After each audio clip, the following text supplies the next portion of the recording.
Capítulo 2. Não é fácil, mas vale a pena. Se a igreja tem futuro, é um futuro com os pobres, sejam do tipo que forem. Henry Nouwen. No Senhor me refugio. Como dizeis, pois, a minha alma, foge como pássaros para o teu monte?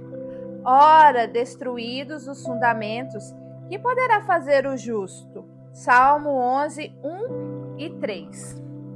Precisamos uns dos outros ainda mais quando estamos aflitos. Mas a aflição não é uma doença como o câncer, que pode ou não se desenvolver. A aflição é uma condição, algo que está sempre ali, lá dentro, por debaixo da superfície, cuidadosamente escondida. Enquanto conseguimos manter uma fachada de normalidade, vivemos em aflição. Só que nem sempre percebemos isso em nós mesmos ou nos outros. Uma tarefa fundamental da comunidade é criar um lugar suficientemente seguro para que os muros sejam derrubados, suficientemente seguro para que cada um de nós reconheça e revele a própria aflição. Só assim a força da conexão pode realizar seu trabalho. Só assim a comunidade pode ser usada por Deus para curar a nossa alma. Quando viramos nossas cadeiras para encarar uns aos outros, a primeira coisa que enxergamos é um fato terrível. Todos estamos atribulados. Por debaixo da superfície de cada personalidade, mesmo daquela que parece mais coesa, ocorre uma batalha espiritual que só será ganha com o auxílio da comunidade. Reflita comigo sobre a natureza dessa batalha e o tipo de comunidade que pode ajudar. É da natureza das coisas que nossos fundamentos naturais precisem ser destruídos para que se desenvolva a verdadeira espiritualidade. Não há outra maneira, embora gostaríamos que houvesse. Talvez seja por isso que, na sua desconcertante misericórdia, Deus às vezes despedaça os nossos sonhos mais caros, ou pelo menos permite que eles sejam despedaçados. Quer seja ele a causa, quer meramente permita que aconteça. A consequência é a mesma. E em meio à dor, a distinção nem sempre parece importante. Nesse universo regido de maneira soberana por Deus, o impensável às vezes acontece. O pesadelo que pensamos jamais ter de enfrentar. E não nos chega alívio nenhum, às vezes por anos e anos. Deus, com mais frequência do que os cristãos pouco experimentados esperam, tira de nós a única fonte de alegria e significado com que contamos para fazer a nossa vida valer a pena, e nada põe em seu lugar. Enquanto escrevo estas palavras, a televisão americana não cansa de mostrar as cenas de horror que em abril de 1999 acontecera em Littleton, Colorado, a menos de 16 quilômetros de onde eu moro. 13 famílias perderam filhos e filhas vítimas dos disparos assassinos de 2 adolescentes. As famílias desses 2 adolescentes não só tiveram de suportar a dor do duplo suicídio dos filhos, mas o tumulto e o caos de sua inexplicável violência. Os fundamentos de uma suposta segurança, de pelo menos certo senso de previsibilidade e justiça, de uma vida em família, foram todos destruídos numa única manhã de cruel carnificina. E as pessoas oram, recorrem a Deus. Para quê? Para ressuscitar nossos mortos? Para nos dar consolo? Para explicar por que Ele permite que este morra e aquele viva? Quando meu irmão morreu num acidente de avião, um orador no velório disse o seguinte: não tenha medo de fazer as perguntas mais difíceis que surjam na sua alma, mas não espere respostas. Espere sim vivenciar a Deus. Mas isso nem sempre acontece, ao menos não imediatamente. e talvez não da maneira que achamos que deva ocorrer. Sem comprometer o amor de Deus e seus bons propósitos e nos esforçarmos para acreditar que Ele não pode mesmo compreendê-los, que Ele jamais o fará, Deus nos coloca dentro de uma caixa onde tudo o que temos é Ele. Acho que foi Tozer que certa vez comparou o homem que reclama que só lhe resta Deus e um peixe lamacento, que só lhe resta o mar. O argumento é bem elaborado, mas o problema é que Deus às vezes mais parece uma fotografia do mar num folheto de propaganda turística do que o mar de fato. E não se pode nadar numa fotografia. Algo está acontecendo na igreja ocidental. Cada vez mais as pessoas se conscientizam de um profundo anseio por um novo tipo de culto e de se relacionar de novas maneiras, umas com as outras. Ontem mesmo um amigo me disse: eu me sinto tão pesado toda vez que saio da igreja, o meu fardo não se alivia, fica mais pesado. Eu só quero falar com Deus e ouvi-lo falando comigo, e quero conversar com alguns amigos. Escrevo esse livro aos meus inúmeros companheiros de peregrinação cujos fundamentos estejam desmoronando ou, quem sabe, já estão destruídos. Você está exausto? A vida não toma o rumo que você esperava? Quando você se tornou cristão, arrumou as malas para ir para Bermudas, mas seu avião aterrissou na Islândia? Sem um casaco? Você precisa do calor da comunidade para sobreviver. Você pensa que a essa altura já estaria mais avançado espiritualmente, que se acharia menos tentado por coisas más como a pornografia ou o desespero, mais contente na fraternidade de uma igreja, mais conectado à família e aos amigos? Você esperava, depois de todos esses anos de igreja e de todas as manhãs de leitura bíblica, lutar menos contra a aridez espiritual, a ganância, a solidão e a raiva, ser mais feliz na carreira e no ministério, mais otimista e mais tranquilo. Afinal, você já está um bom tempo nessa coisa chamada vida cristã. Como Pedro, você diz ao Senhor que vem trabalhando duro a noite inteira sem conseguir obter nada. E ele diz: lance as redes, reme para o fundo. Lucas 5, do 1 ao 11. Não parece sensato, você já tentou antes, no mesmo lago, os peixes não estão lá. Talvez seus fundamentos não se tenham corroído pouco a pouco. Talvez tenham implodido de repente e você ainda cambaleia por conta do choque. As atividades ministeriais que você sabia que eram dirigidas por Deus fracassaram ou atolaram em infindáveis complicações. Você está profundamente desanimado. Nada lhe importa muito. O pique para continuar se foi. Quem sabe o divórcio tenha introduzido uma nova dor, do tipo que você jamais experimentou antes e pela qual jamais pensou que passaria. E pior do que todas as histórias que você já ouviu, suas alternativas são continuar chateado, tornar-se insensível à dor ou enlouquecer. Em uma quarta opção, o pecado prazeroso. Tem agora novos atrativos. Um diagnóstico de câncer exige mais fé do que você pode encontrar dentro de você mesmo. Toda manhã, quando acorda, seu primeiro pensamento é: eu estou com câncer. Ou será que a doença vai voltar? Nuvens sempre obscurecem o sol. Seu mundo é cinzento. Depois vem a pergunta: quem é esse Deus que eu digo que amo? Onde ele está?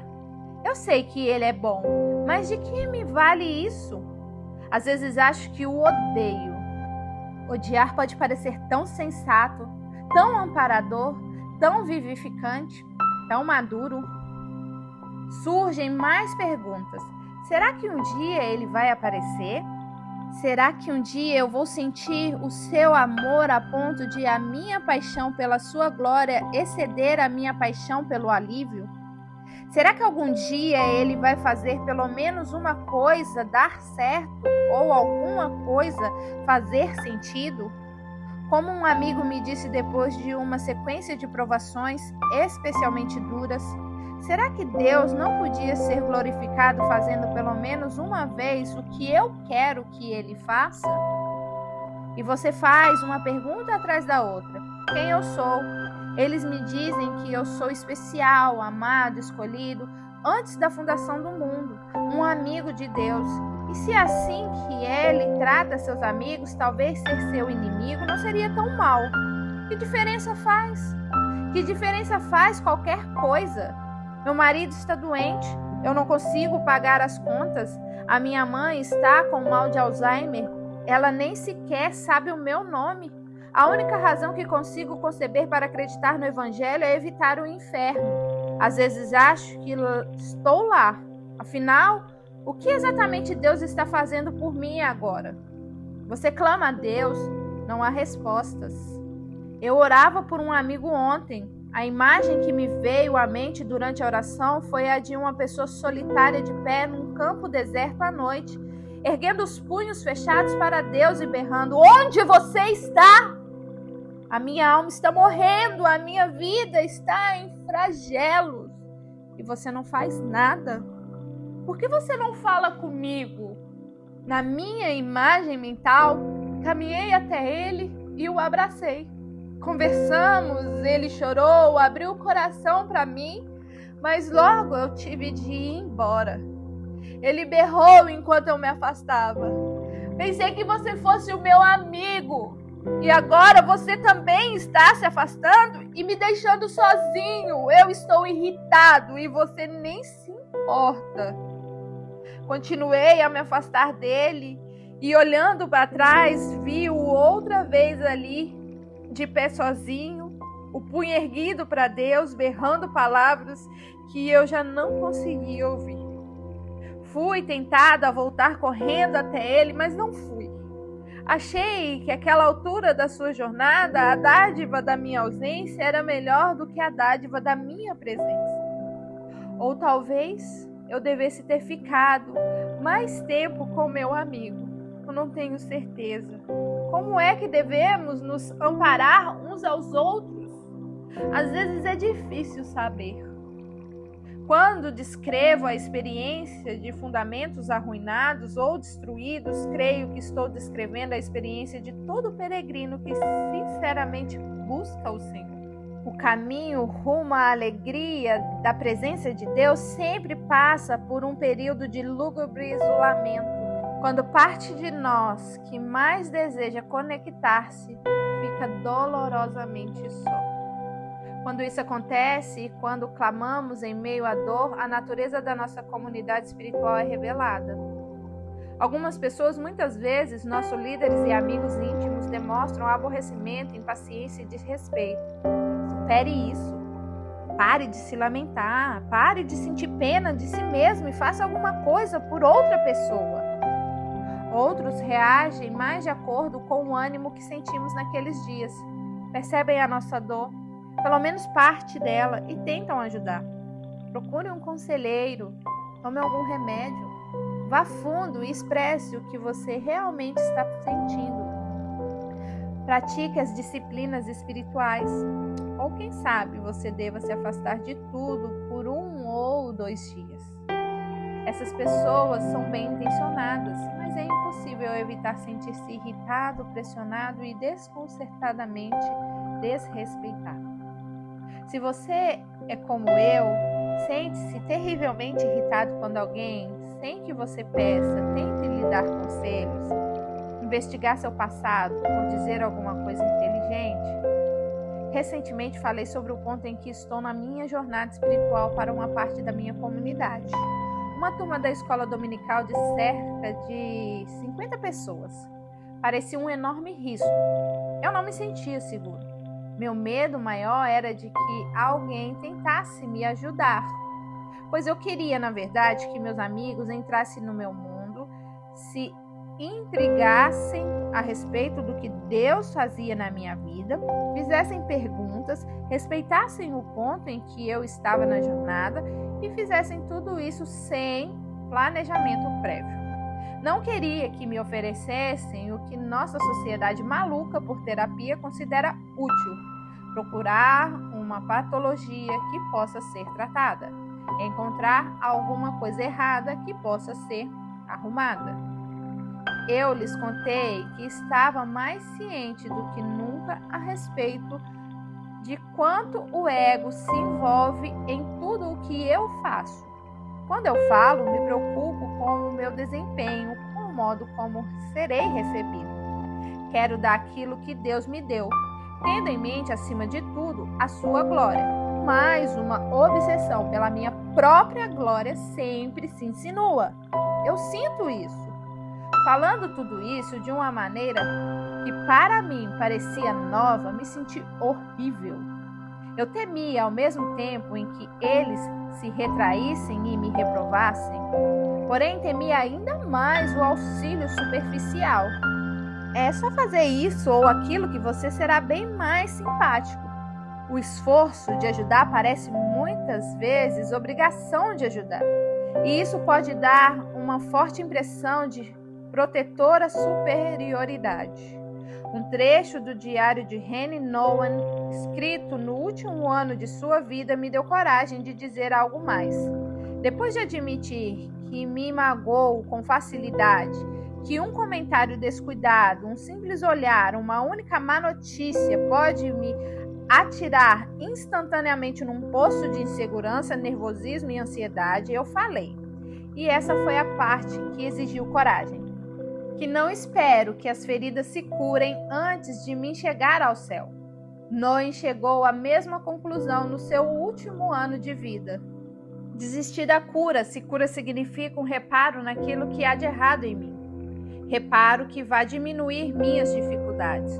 Hoje busco um caminho rumo à maturidade que não se concentre tão incessantemente em tudo o que está errado em mim, em todos os desejos insatisfeitos do meu coração que parecem exigir um estilo autoprotetor de relacionamento, em todas as lembranças traumáticas que ainda doem. Depois disso, ainda falando ao grupo, citei alguns trechos da história de uma alma, o extraordinário relato de como Deus agiu na vida de Santa Teresa do Menino Jesus, uma freira que morreu aos 24 anos em 1897. Ler sobre a admirável afeição e vocação que ela tinha por Cristo, sentimentos que na verdade cresceram durante períodos de tristeza, reanimou a minha esperança. Essa poderia ser a minha história. Falei para a turma. Não estou lá ainda, mas o que o Espírito fez por Santa Teresa poderia fazer por este santo sem santidade. Fiquei empolgado. Senti-me feliz por estar desesperado e aflito o bastante para pensar que poderia de fato buscar a Deus com todo o meu coração, com toda a minha alma, com todo o meu entendimento e com todas as minhas forças. Depois, concluí dizendo à turma que a igreja, como a maioria dos norte-americanos a define, já não me dá mais nenhuma esperança de realizar o profundo desejo de experimentar mais de Deus. Pela primeira vez em 54 anos de vida, 46 como cristão, sinto dentro de mim uma sensação de liberdade para seguir o Espírito por qualquer caminho que ele decida me levar. Quero somente Cristo e estou disposto a avançar em qualquer direção que as Escrituras indiquem, que o Espírito sugira. Estou disposto a me arriscar a abandonar minha definição cultural de igreja e tentar defini-la biblicamente. Quando terminei de falar, senti terror absoluto. Acho que eu de fato estava preocupado com o que as pessoas pensavam, mas de uma maneira diferente. Eu desejava muito certo tipo de reação. Eu não queria ser avaliado, exortado, aconselhado. Não queria que as pessoas se solidarizassem comigo. Queria apenas ser ouvido. Eu desejava ardentemente amigos que me aceitassem no ponto em que eu estava na jornada e que talvez me contassem que pensamentos e ideias, meu relato havia despertado neles. Depois de ter certeza de que eu fora ouvido, respeitado e amado, eu achava que estaria aberto ao diálogo, até a repreensão e a correção, exposto àquilo que eu não queria ver. Então, talvez eu também recebesse orientação. Acho que meus medos, embora felizmente não se tenham tornado realidade naquele dia, eram sensatos. Nós, modernos, tendemos a conceber nossa jornada espiritual como uma aventura dirigida por Deus até que algo saia gravemente errado ou até que determinados problemas persistam além do prazo que estabelecemos para que Deus os elimine. Então, pensamos na solução do problema mais do que a encontrar a Deus em meio a estes problemas. Nós nos preocupamos mais em usar a Deus para melhorar nossa vida do que em adorá-lo, em toda e qualquer circunstância. Pensamos mais na patologia, naquilo que pode ser consertado, do que na jornada em que estamos. Ouvindo os relatos uns dos outros, trocamos o processo espiritual pela cura emocional ou pela melhora circunstancial das coisas. A jornada rumo ao conhecimento de Deus sofre um desvio. Saímos da estrada estreita da glorificação de Deus e vamos em busca de uma parada de descanso, um posto de revigoramento ou um hospital que faça-nos sentir melhor. Nossa comunidade nos parece impotente, incapaz e inadequada para fazer algo realmente útil. É a mesma impressão que você teria se dissesse a um amigo que está com dor de dente. Se ele se oferece para orar, isso não lhe parece tão útil quanto se ele se dispusesse a levá-lo até o dentista. Reflita sobre as frases inócuas que falamos uns aos outros quando alguém percebe um problema ou quando alguém relata um problema. Talvez você esteja deprimido. Já pensou em tomar remédio? Acho que você não assimilou direito ainda a morte do seu irmão. A dor mal resolvida pode gerar uma raiva latente que pode realmente derrubar você. Quando eu estou com você, sinto como se você tentasse conquistar minha solidariedade. Seu estilo de relacionamento é egoísta e manipulador. Eu sei que isso dói. Deve ser muito difícil passar o primeiro Natal sozinho depois da morte da sua mulher. Você sabe bem que Jesus é realmente maravilhoso. Basta passar mais um tempo na presença dele. Tenho certeza de que você vai se sentir melhor. Um amigo meu, também escritor, falou a algum de nós sobre sua eminente cirurgia. Com certo desânimo, ele disse que ficaria de cama por alguns meses. Talvez isso lhe dê a oportunidade de escrever mais, sugeri. Foi um comentário idiota. Eu só queria ajudar, mas esse foi o problema. Somos uma comunidade de consertadores. Não podemos suportar um problema a respeito do qual não possamos fazer nada. Não somos curiosos sobre a jornada. Nossa preocupação é melhorar as coisas, alcançar um bem-estar maior, aprender técnicas de comunicação que aprimorem nosso relacionamento e os tornem mais gratificantes, aliviar a dor pela empatia. E gostamos de rotular os problemas uns dos outros.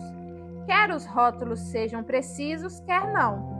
Eles nos transmitem uma sensação de controle. Rótulos nos dão a sensação de que o que está errado, seja o que for, é controlável. Em algum lugar próximo do centro de nossa abordagem da comunidade existe uma incapacidade de enxergar os vales sombrios como eles realmente são. Não percebemos que eles não representam primordialmente problemas para resolver, mas são sim oportunidades de companheirismo espiritual, de vivenciar um tipo de relacionamento melhor e diferente de qualquer outro que já conhecemos. Nossa incapacidade de enxergar as coisas assim é compreensível. É difícil aceitar as provações como uma oportunidade de amadurecer por meio do companheirismo quando ninguém, nem mesmo Deus, aparece. pelo menos ninguém aparece da maneira que queremos. Quando caminhamos pelos vales sombrios, quando os nossos fundamentos são destruídos, muitas vezes dizemos, fuja para Deus, quando na verdade queremos dizer, fuja para uma montanha. Quando os sonhos se despedaçam e a vida se torna simplesmente insuportável, imediatamente tentamos conseguir auxílio. Nada importa mais do que isso. É assim que pensamos. Não temos o hábito de esperar que um Deus invisível realize de algum modo um plano magistral para glorificar-se. Preferimos uma versão diferente de espera. Seguimos princípios bíblicos ou buscamos aconselhamento para corrigir nossos filhos, para tornar nossas emoções mais agradáveis, para deixar nossos relacionamentos mais gratificantes. O que queremos, na verdade, é uma vida melhor.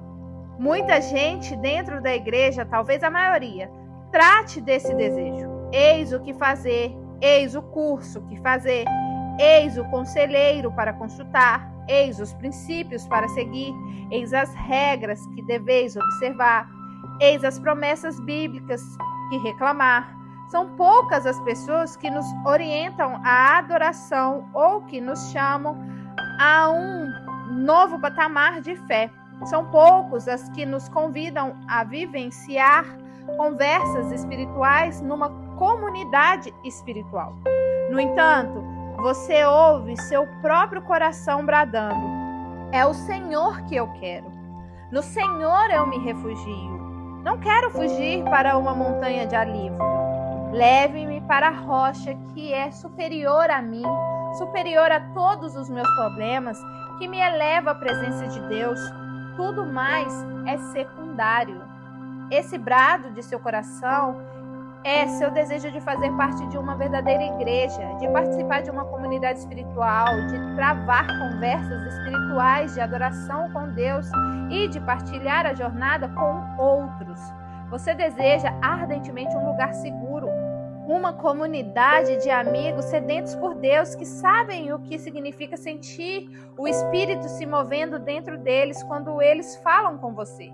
Você anseia ardentemente por irmãos e irmãs que se preocupem não em descobrir como melhorar sua vida, mas em acompanhá-lo aonde quer que sua jornada o leve. Você quer conhecer e se deixar conhecer em conversas que não falem sobre você nem ninguém, mas sobre Cristo. Há muito tempo, uma sociedade obcecada por solução de problemas, por fazer tudo funcionar, vem nos incentivando a fugir para a montanha humana, quando a vida fica mais árida, quando a aflição emocional, as tensões relacionais e os problemas financeiros ameaçam nos arruinar. Miramos uma visão materialista, terrena, de vida abençoada. Chega de aconselhamentos, medicamentos, entretenimentos e inspirações religiosas, exortações, distrações e fórmulas feitas. Com tudo isso, deixamos de nos concentrar na vida espiritual. Precisamos de um lugar seguro para peregrinarmos exaustos. É hora de deixar em segundo plano as campanhas políticas, os interesses egoístas, os projetos de obra, as atividades da igreja e os cultos inspiradores. Precisamos mergulhar no mundo incontrolável e confuso dos relacionamentos, admitir nosso fracasso, identificar nossas tensões, explorar nossas falhas. Precisamos nos transformar na resposta à oração de nosso Senhor, pois Ele orou para que nós nos tornássemos um com Ele e com o Pai. Já é hora de pagarmos o preço, qualquer que seja ele, de fazer parte de uma comunidade espiritual, não de uma organização eclesiástica.